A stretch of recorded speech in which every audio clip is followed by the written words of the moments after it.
What's going on, bottom line viewers? It's Mitch back here to break down the blockbuster game changer of a NFL trade. Deshaun Watson has decided on his new team, and he will be a Cleveland Brown.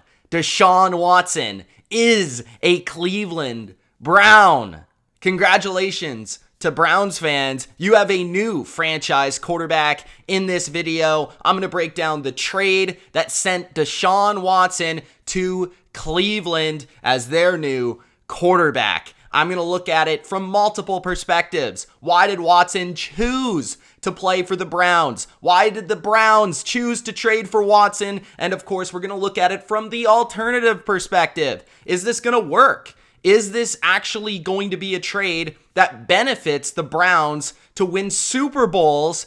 And what are the Texans going to do with all these draft picks? How are they going to rebuild their team? And what's their future going to be? So before I break down everything involving this trade, including the massive contract that Deshaun Watson has signed to become a Cleveland Brown, make sure that you do spike that like button. Don't forget to subscribe to the channel for more BLV just like this, breaking down all of free agency. And also spike that notification bell for the latest upload, guys. This is what I do on the channel. I break down trades. I break down free agency. And I'm going to say it, I do it better than anybody on this platform. So if you enjoy deep analysis on the NFL, make sure that you do subscribe and do spike that notification bell to be notified when I do go live and when I upload the latest video. I'm excited. This is a game changer of an NFL trade, and it's a fascinating process to get to this trade. We thought that Deshaun Watson was going to be an Atlanta Falcon. Some would say they were up 28-3 in that trade negotiation. But bam, just as Tom Brady came back on the Atlanta Falcons, so did the Cleveland Browns out of nowhere like Randy Orton with an RKO. The Browns came and they conquered. And the Cleveland Browns, moving forward, have instantly inserted themselves into a Super Bowl window. And I don't think you can truly say that often about a team that gives up all of these picks and has to sign a quarterback to an absolutely massive contract. But that's exactly what the Cleveland Browns have done here. And I would say this, they would be the only choice that Deshaun Watson would have made. I don't think the Saints were quite there, and I definitely don't think Atlanta was there, and I definitely don't think Carolina was there. This was the team, short term, that could maximize Deshaun Watson the most, which I think might have had something to do with the decision here for Deshaun Watson. But I'm going to focus on football in this video. I'm not going to get into the personal stuff. I'm not going to get into the off the field. This is not what I'm about. This is not my channel. I'm a football guy. Okay, I cover football. So if you want to hear about that, then go somewhere else. Okay, that's not for me to decide and for me to discuss because I don't know anything about it. So I'm not going to talk about it. But if you want to hear about the football, continue watching.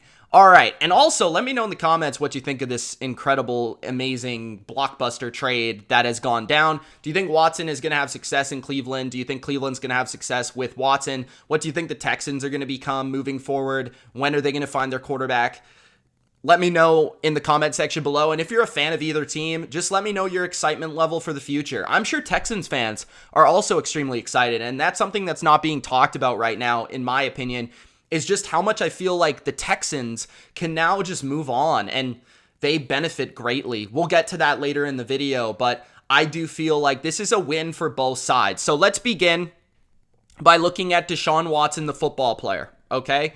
So Deshaun Watson, according to PFF, his grades from his first season, rookie season, until last year, because he did not play in 2021. So 2017, he graded as the 28th best quarterback in the NFL. That was his rookie season. 28th, I don't think indicates how good he was in his rookie season. I thought he made a lot of plays on a very bad football team. I specifically look at the game that I remember, and I believe it was week 3 of the 2017 season against the Patriots, and he really went toe-to-toe with Tom Brady, and that was the first indication that he could be something special in the NFL. 2018, big jump, becomes the starter of the team, and goes 13th overall, according to PFF and their grading system, and went to the divisional round of the AFC playoffs, lost to the Kansas City Chiefs in that epic Mahomes comeback. You might remember that. He did have a great game versus the Buffalo Bills in the wild card that year. 2019, 19th. Or sorry, that was 2019. My bad. That was 2019. I'm talking about the playoffs there. 2018, 13th. 2019, 9th. And then 2020, 3rd. His best season ever was the last season he played. So you could see that he's instantly gotten better every year. So 28th, 13th, 9th, 3rd. I think that was just a fascinating look at it, how he's continued to progress throughout his career. Even though the last time he played, he only went 4-12, and the Texans were a really, really bad football team around Deshaun Watson. And that's why I've come up with the take, guys, that Deshaun Watson, I feel by some circles, can be overrated. We'll get to that a little bit later. I'm going to continue to tease that. Some people disagree with me. That's okay. But looking at Deshaun Watson, okay?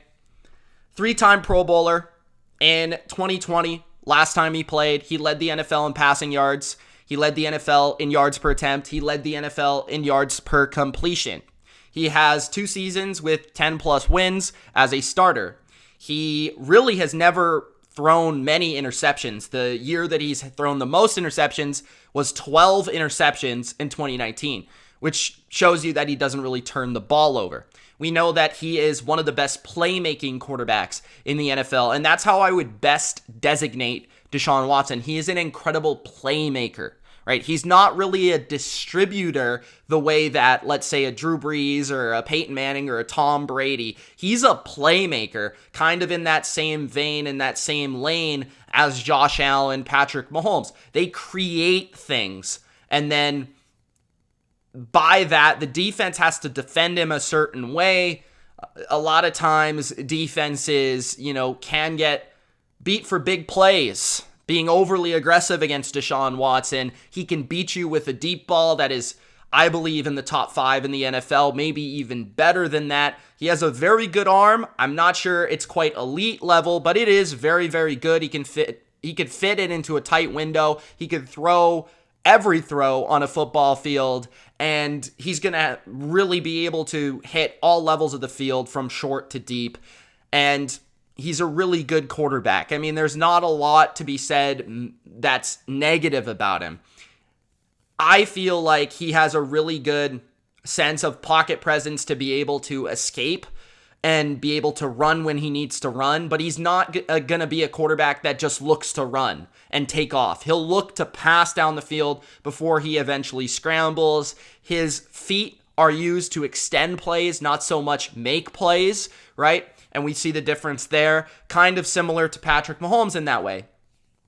His negatives, in my opinion, are definitely sometimes his consistency with his accuracy and his mechanics. Sometimes, especially in short to intermediate throws, he could be a little bit sloppy and throw the football at the feet of receivers and things of that nature. But when I look at his fit into Cleveland, I also think he holds on to the ball too long a lot of the times, which is a result of taking a lot of sacks, or the result of that is taking a lot of sacks. But there's a couple things to be said about the fit in Cleveland, right? So the fit in Cleveland, you have Deshaun Watson now, who's a playmaker. And now he's behind an elite offensive line. So one of the negatives of Deshaun Watson is holding on to the ball too long. Well, when you have an elite offensive line, that's going to allow you to hold on to the ball longer and create plays. It's really going to wear out pass rushers with Deshaun Watson there, because you already have to get through this brick wall of an offensive line, and then you have to take him down, or you have to make a play. You have to force an error for him to throw the ball away or make a tough throw. And Watson with this offensive line is going to be able to create open throws for himself because of the great protection and because of his escapability. So those two things are perfect complement. On top of that, Kevin Stefanski's offense, it's not going to be as detailed. It's not going to be as, I would say, good as the Bill O'Brien drop back passing game. I think Bill O'Brien has a larger ability to create, better drop back passing concepts, and I thought that suited Deshaun Watson in moments, but I do feel like Watson can greatly benefit from a play action oriented offense, one that's very deep shot oriented, one that's big play oriented, and then Watson can use his athleticism to create the floor of the offense, so to speak. So you have the explosive element that maybe Bill O'Brien didn't have, but you take away probably the consistency in the short and intermediate range that a Houston Texans passing game with under Bill O'Brien featured. You know, the recent passing game I'm not going to get into, but I feel like the Deshaun Watson that we saw in Houston is going to be slightly different from the one that we saw in Cleveland. I think we're going to see one that attempts less passes. We're going to see more running from the Browns than you saw from him in Houston in terms of just the overall offense is going to be more balanced. I think Watson is definitely going to benefit from a better ground game, and that is just a part of Stefanski's identity. I'm also very intrigued to see how Stefanski utilizes Watson's ability to run as a designed runner in this offense. Will he take some pages out of the Josh Allen Bills playbook? Because both of those guys can achieve similar feats on the ground and involve that in key situations. I definitely think there is ability to do that. But I'm getting way far ahead of myself. I haven't even given you the details of the trade, which I certainly should. So the details of the trade here are massive, okay? So it was initially reported that the Browns would trade 3 first-round picks and 2 other picks to the Texans for Deshaun Watson, but the full details of the monster Houston-Cleveland trade are that the Browns get Deshaun Watson, a 2024 4th-round pick. The other team, which is the Texans, gets 2022 first-round pick this year, 2023 first-round pick next year, and 2024 first-round pick as well. 3 first-round picks and a 2024 4th-round pick. So the Deshaun Watson trade, according to Field Yates of ESPN, will be just the second in NFL history that has 3 first-round picks involved in a trade. The other one is the Herschel Walker trade, and we know how that went down, right? We know what happened and resulted of that, which is very interesting. That was a Cowboys-Vikings deal. Now, that was for a running back, not a quarterback, but a lot different running backs back then. So, given the money paid by Cleveland and the draft capital sent to Houston, it's amongst the biggest trades in NFL history, Field Yates continues to say there in his tweet. So, that's massive. Another perspective here, Michael Lombardi says that the money made the Watson decision. So the money given, the contract given, was really what decided the location for Deshaun Watson. The Browns just outright giving him guaranteed money was the reason Watson decided to go to Cleveland. And as much as we would like to think that it was football related and winning related and the great Cleveland front office that he wanted to be a part of, it mostly had to do, according to Michael Lombardi, with the guaranteed money, which rarely only happens in the NFL. It doesn't happen in the NFL. It happens in the NBA, but not the NFL, which is very, very rare. So let's look at it from a couple other, ways to determine it. So why would the Browns trade for Watson? Okay, that's where we need to go next. So why did the Browns trade for Watson? Well, the first thing is that Baker Mayfield has not worked out as the first overall pick in the draft that they selected, I believe, in 2018. So Baker Mayfield, they made a mistake with that draft pick. I thought they should have picked Josh Allen. If you don't believe me, you can go back and look at my analysis of that draft. I even tweeted it after this move was made. You have to wonder, Cleveland went basically admitted their fault, admitted their mistake, which is totally cool. When you make a mistake, you need to move on from it. You need to admit it, and you need to be able to overcome it. And that's what the Browns have done here. They have done everything in their power to overcome that mistake of Baker Mayfield. Not to say Baker Mayfield's awful. He's not like a bust, but he's not Deshaun Watson. He's not Josh Allen. He's not Lamar Jackson. So they messed that up, right? They should have picked Josh Allen. They could have even picked Lamar, and it would have been a better result, right? But Baker Mayfield, still a decent enough quarterback, but not a first overall pick and not a guy that is truly a franchise guy, in the opinion of Cleveland. Some people may feel a little bit differently than that. But as I look at it, it was a mistake that they made with the first overall pick. So they admitted that, right? They have been building a championship roster, and the missing piece of this championship roster has been the quarterback position. An elite quarterback that can make plays, that can put you over the top, that in the clutch situation can make the throws, make the scrambles, do whatever it takes to win. And that is Deshaun Watson throughout his career. You know, Deshaun Watson throughout his career has been very, very clutch, I would say. He's always put his team in a position to win. He's made the plays necessary to win. And I am really, really fascinated to see when that situation arises in Cleveland. Will he be able to do that? Because Baker Mayfield was not able to do that. One of the biggest faults of Baker Mayfield in recent seasons has been his ability to win the game at the end and win in 2-minute situations. He's been bad before halves. He's been bad at the end of games. Deshaun Watson is the exact opposite just because of his inherent playmaking ability that he has. It's not like he's cerebral and all this stuff. Like, he doesn't achieve it like a Tom Brady does in the 2-minute situation. He just makes stuff happen.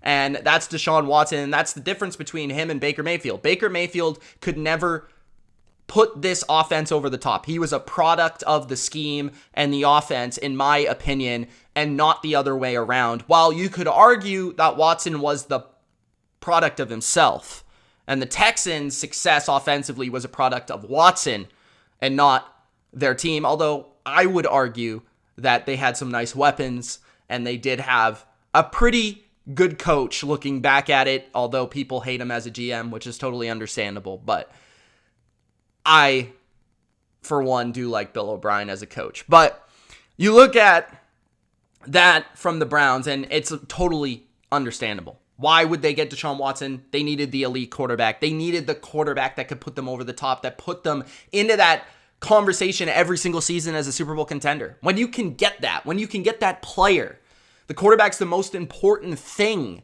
in the NFL. Not just coach. You include ownership. You include front office. It doesn't matter. Quarterback is the most essential to winning year in and year out. That consistency. And Watson offers you that, at least if you believe Watson is truly that type of player, which many would say he is and was. Right? Well, who knows what he's going to be when he comes back from the NFL, but he's only 27 entering this year. He turns 27, I believe, on September. Let me just check the date so I don't get it wrong. September 14th is his birthday. So he'll be 27 on September 14th. He's currently 26 years old and about, I believe, the same age as Patrick Mahomes. So that is why Cleveland made that move. Now, why the Browns for Deshaun Watson? That's another conversation, right? Because ultimately, Watson was the one that decided to go to Cleveland because the Texans, they had on the table offers from Atlanta, offers from Carolina, offers from New Orleans, and Watson just had to decide which team he liked the most. He met with all of them, and he apparently was wowed and taken off his feet, swept off his feet by the Atlanta Falcons, but ultimately, last second swerve, he decided to go to Cleveland. Why? Well, it's the quickest path to competing, in my opinion. The Browns have the most complete team, the most complete roster. They have a coach that's offensive. They have a scheme that makes sense for him to fit into, although I don't think Watson really took that into account. I just think he figures that he'll be good anywhere, which is understandable when you're confident in yourself as a playmaker and a quarterback. And really, when you compare it to the other situations, Carolina, questions about the coaching staff, questions about the ownership, questions about the front office. Not enough pieces there to compete right away. Atlanta Falcons, very far away from being a Super Bowl contender, even with Watson. And the Saints have, yes, more stability than those other teams, and they offer a better roster than those other teams. Maybe not to the quality of Cleveland, but pretty close. But they're without Sean Payton. Maybe Sean Payton would have put it over the top. And then also, they have a lot of caps, like, worries down the road that might conflict and might hurt the Saints from competing with Watson down the road. It's eventually going to catch up with them. Cleveland looks pretty good in that environment and that way, and I just think Cleveland, like I said it before, if I was Deshaun Watson, I would have chose Cleveland because of their well-rounded situation that they offer. I believe in their front office. I like their offensive line that's signed long term. If I'm a quarterback, that's a big deal, especially one that has been sacked so often and hit so often as Deshaun Watson. They have a nice complementary of weapons. Amari Cooper as a number one wide receiver, David Njoku as a tight end, Nick Chubb and Kareem Hunt as running backs, a defense that's led by Myles Garrett, who's going to be there for years. So you have pieces around you, elite pieces around you that's going to be there, and they're young and they're in their just the beginning of their phases of competition and contendership, so to speak. Plus, hey, Cleveland does have similar colors to Clemson, right? Sort of, right? Maybe that's something. I don't know. I don't think so, but I'm just kidding.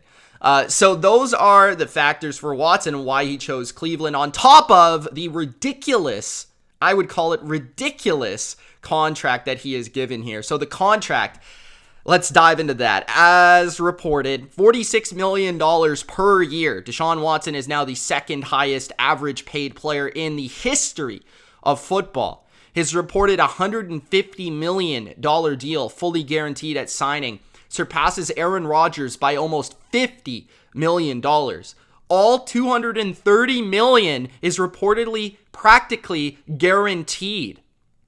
And basically, this wasn't just a trade. This had more to do than just the trade and the location. The money was a big factor. And Watson's new contract, according to Sport Track, they'd be shocked if it didn't include or didn't remove the clause that automatically voids guaranteed salary if the player is suspended for personal conduct. That's according to Sport Track. They'd also be shocked if the 2022 salary isn't a minimum, ensuring as little as possible lost for the suspension, which is exactly what resulted from the contract. So the base salary for 2022, for those that are curious, is $1 million, which means if he's suspended, it will come out of the base salary. This also pegs Deshaun Watson's salary cap number for 2022 as just $10 million total. So more details on that contract. Watson gets $45 million signing bonus. His base salary this season, $1 million. So, of course, the suspension, if there is one, would cost just $55 grand per game lost. So, $55 grand, I can't speak, per game lost for Watson. So basically, to put that into just normal people talk, Watson got a contract that ensures that he maximizes his profits and gets the most money in the future because he realizes that he's likely to be suspended this year. So do the Cleveland Browns. And that was part of the process of making this trade work and for Watson to choose the Cleveland Browns. Now, there was a statement from the NFL, their spokesman, Brian McCarthy, in light of the Deshaun Watson trade. The league's investigation is ongoing. So this is what he had to say. Any transaction would have no effect on the NFL's ongoing and comprehensive investigation of the serious allegations against Deshaun Watson, nor would it affect his status under the collective bargaining agreement and the personal conduct policy. If the league's investigation determines that Watson violated the personal conduct policy, discipline may be imposed I don't know what that word was, to the policy and the CBA. So basically, they're still ongoing this investigation from the NFL side of things.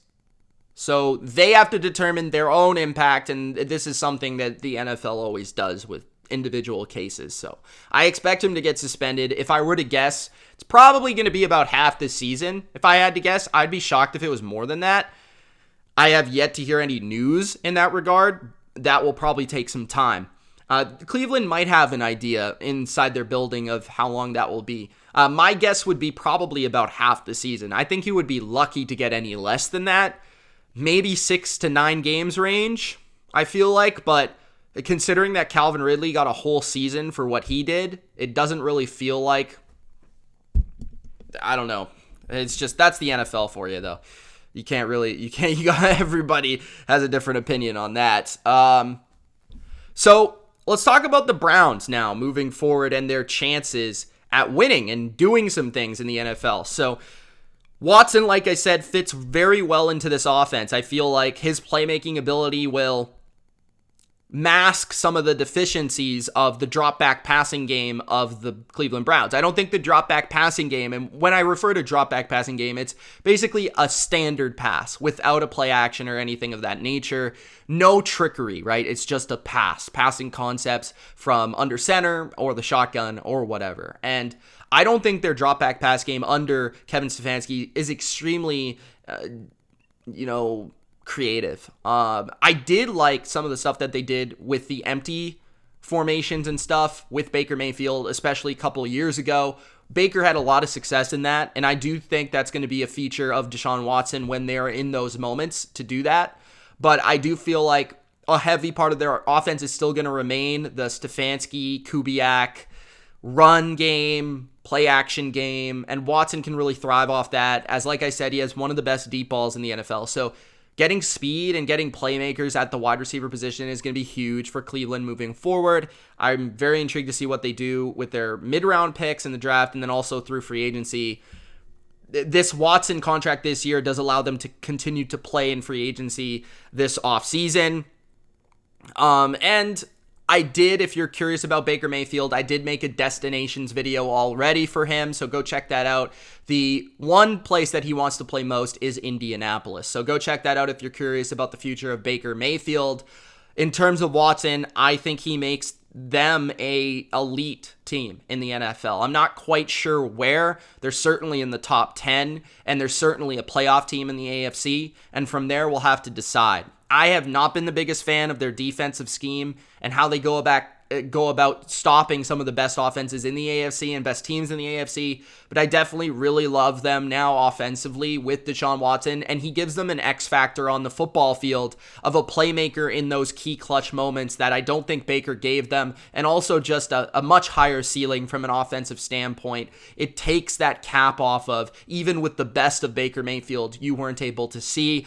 And then on top of that, they just have a strong roster. They don't have many holes. They could still work on their defensive line. They could still work on their receiving core, but there is not too much to really pick at. It's a lot of nitpicks. Every team in the NFL has some nitpicks, and Cleveland has a young roster that's ready to compete and a coaching staff that's been there for a couple of years and has enough experience to make a run for it. So I'm excited to see what Cleveland does. I think this makes them the favorite in their own division in the AFC North, and I definitely think this makes them one of the top teams in the AFC. I'm a big fan of what the Ravens have done. I like what the Bengals have done, and those two teams could also make the playoffs, but I look at Cleveland now with Watson. He's arguably the best quarterback in that division, you could argue. I would probably say, just based off we didn't see him last year, how is he going to look this year? Is there going to be rust? Things of that nature. I do think I'd put him in the top 10 in the NFL for quarterbacks, but I don't think I'd quite put him in that top 5 conversation. I do like him, but I definitely don't know if he's necessarily worth, that contract. But that's the contract that they had to pay in order to get him in the building. And whenever you can get a 27-year-old quarterback, such as Deshaun Watson, that's achieved what he's achieved, 3 straight years Pro Bowl, led the NFL in passing yards, been in the playoffs multiple times, won 10-plus games multiple times already, and just the playmaker that he is and the future that he could bring, you have to do it. You have to go for it, especially with a roster like this. This is the team that it made the most sense for that was in this discussion, certainly. Because a team like Atlanta would still need a lot of work to do. A team like Carolina, same thing. And the Saints, it made sense for the Saints, but not to the degree of Cleveland, because Cleveland's been chasing this for the last 2-3 years. They've been building for this, especially last offseason, where they went all in on Baker Mayfield, and he got hurt, some things happened, and they severely disappointed. And they just said, F it, we're going for it. We're going to do it. No more of this Baker shenanigans. And they now have a new quarterback, a new leader, and a new face of the franchise. It's going to be interesting also to see how Watson and this locker room adapts and evolves and moves with Watson, considering there are questions about his personal life and things that he might or might have not done off the field. So those are certainly things that I wonder how that's going to impact the locker room. But from what I've seen, it feels like a lot of people are excited about him becoming a Cleveland Brown. Let me know as a fan how you feel about that, because I could see some people being very excited to cheer for him and some that might have, some sort of not great feeling about it. Just let me know about that. That's an alternative perspective in the comment section below. Then you have the Texans.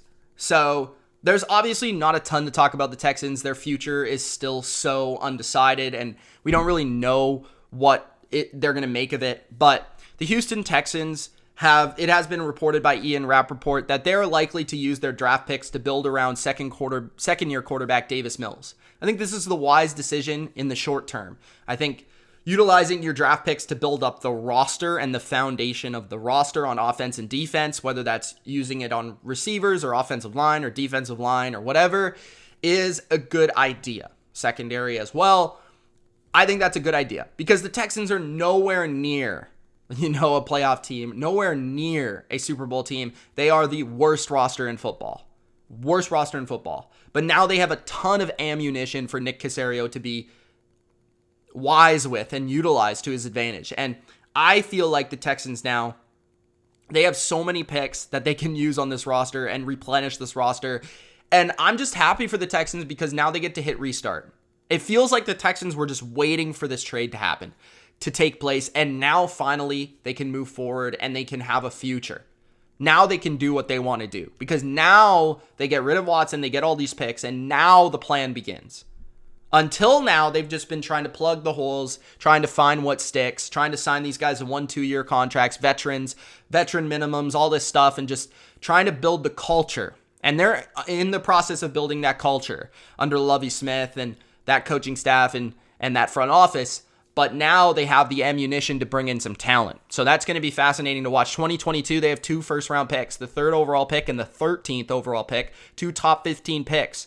Second round, 37th overall. They have 2 third-round picks, 68th and 80th, 3 6th, and 1 7th. So plenty of ammunition this year to make some moves. And I would use every one of those picks. And if I was Cleveland, and I'm sure Nick Caserio will think about this, potentially moving back in the draft to collect even more picks. And I wouldn't be surprised if they did that with the 13th overall pick. Now, you look at the future, 2023 first-round pick, 2024 first-round pick, 2023 third-round pick, 2024 fourth-round pick. Ridiculous. This means they have 2 first-round picks in 2022, 2023, and 2024. That's 6 potential foundational players on your roster. First-round picks, 6 first-round picks in 3 years. That is awesome. So now you can utilize that for the future, whether that means you trade for a quarterback, pick a quarterback. Maybe this year they get the first pick. If they continue to be so bad on their roster, they could very well end up with the first pick next year. And that would be huge. And then you can utilize all the other picks to work, get a quarterback. I don't think Davis Mills is a long-term solution. I don't mind building around him for this year and seeing what he has. And then maybe potentially even moving him for other assets or he turns out to be amazing. Either way, that's great. But I think that he's probably not the answer long-term. I think what's going to be the long-term answer is their next pick in the draft next year. Not this year, next year. So that's what I think the Texans are going to end up doing. And then just using all these picks to acquire talent on both sides of the roster the way that they want to build this team. I feel really good for Texans fans, and I'm cheering for you Texans fans. I'm going to be honest. I'm cheering for the Texans more so than I'm cheering for the Browns for the future. The Browns, I don't hate the Browns. I don't hate any team. But, the Texans, man, I just want them to see them have success with Nick Caserio there. And I'm fascinated from an NFL nerd perspective to see how they build this team with so many picks and to see if they can overcome this terrible Deshaun Watson situation. So those are my thoughts, guys, on this crazy trade. Deshaun Watson makes the Browns an instant contender and will for the next 5 to 10 years. And the Texans are going to have to start from scratch, but they finally get to move on. Let me know your thoughts in the comment section below. It's Mitch. Thank you so much for watching. Don't forget to Gronk spike that like button and subscribe for more comprehensive NFL analysis just like this. Peace!